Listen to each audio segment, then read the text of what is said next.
Hello mga kabayan, ngayon po ay unang araw ng buwan ng Oktubre. At ito namang aking kukunin ngayon, ito pong ating itinanim naman na sili, ulara. Dito sa isang masitera, napakarami na po niyang bunga.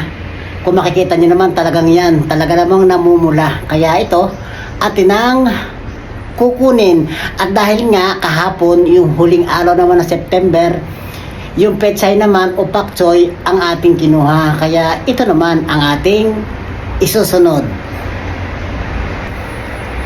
Talagang napakabilis ng panahon mga kabayan. Ito, kahit kailan ko lang ito itananim, parang kahapon lang. Ibig sabihin ay talagang ito, dahil nga napakalamig na ng panahon, kaya tamang-tama itong ating mga siling itong, ayan, kinukuha. Marami ang makikinabang ito dahil nga ito po yung maanghang. Kaya ito na mga kabayan yung aking nakuha na mga bunga. Ayan o, isang puno sa pinggan.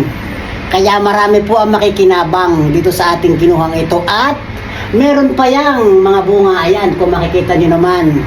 Di natin lamang alam kung ito ay magiging mature dahil nga may sa panahong may kalamigan. Kaya kapag may itinanim, meron po tayong aanihin.